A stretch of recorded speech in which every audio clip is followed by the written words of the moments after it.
Hello. Hello. সকাল থেকে phone করি, ফোন রিসিভ করস না কে? কি করস? রান্না বাড়া করলাম, মুড়ি উঠে খাওয়াই ভেজাল মাইরে যখন একটু হাজির হইলাম। তাই এই সকাল থেকে ফোন রিসিভ করেন যাবে না? তোরে কি কইছি যে এই বাড়ির যেডি মানুষ থাকো ব্যক্তির নিকে তোর রান্না বাড়া কর নাকবো, তোর কাম কর নাকবো একলাই। কে বাড়িতে মানুষ আর রান্না বাড়া খাই হারে না? তোর একলা একলা কষ্ট কর নাকবো কে? তোর খিদা লাগে তুই সাইডে রানবি, জামাইরে দিবি, তুই সাইডে খাবি, বাস। এত ব্যক্তির নিকে রান্না বাড়া করার ঠেকা কি তোর? এডি কি কও তুমি মা? কি কয়ে বড় বেমার হইলে হেসুমকে বুঝবি, ব্যক্তির নিকে রান্না বাড়া করো, কাম বন করো, শরীর পরে গেলে হেসুমকে বুঝবা।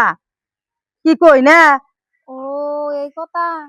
আমি যে ছোট্ট পোলাহান নিয়ে কত কাম করি, হিসুমকা তো কিছু কয় না। আমি যে নিজেকে 3 বেলা গরম ভাত রান্না খাওয়াই, আর নিজের মেয়ে কি কাম করে না না করে, কি যুক্তি দিতে আছে? আজকে রাত করুন নি তোমারে। মাইন না মারে কি কইলো হঠাৎ করে? কিছুই তো বুঝলাম না। হরিশুর নগে খাবার না করলো, হরিশুর রান্না বাড়া করবার না করলো। আসলে আমার মেয়েটা বুর্বক। ভালো বুদ্ধি দিলে ভালো বুদ্ধি তো নিবই না। যেদিনকে বেমারের শরীরটা পড়বো সেদিন সে বুঝবো। আর আঙ্গবাড়ি বউ বেলা 10টা হয়ে গেছে, কেন তোমার ভাতের খবরই নাই কে? তো কিছু কোন যাও, ভাত দিবে না? বেলা 10টা হয়ে গেল গা, এখন তোমার ভাতের খবর নাই। ভাত দিম মানে রান্না খান গা? ভাত রান দেখাম কে? ভাত রান্ধ নাই? ভাত রাঁধছি, আনের পোলাই আরাম খাইলাম। উলার তুমি খাইলে মানে আমি ভাত খাম না? ভাত দিন কা ভাত রান্না খান গা? আমি তার ব্যাকের কাছে বিয়া বই নেই, যাতে বিয়া বইছি তারা রান্না খাওয়াইছি। আমি ব্যাকের রান্না খাওয়া মুই শুনছিলাম আমার অসুখ হয়, হিসুম করা দেখবো। আয় তোর আত্মার কোনে যা। আর বই না কি কইতাছে? ঠিকই তো কইছে।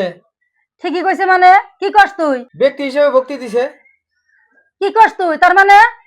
তোমার নিজের মেয়ের যুক্তি দেহার হরি হুসুরের যত্ন না করবার, তাহলে তোমার পোলার বউ কি হিসাবে তোমার যত্ন করবো? এই কথা, এই কথা কোন হিসাবে কস? কে?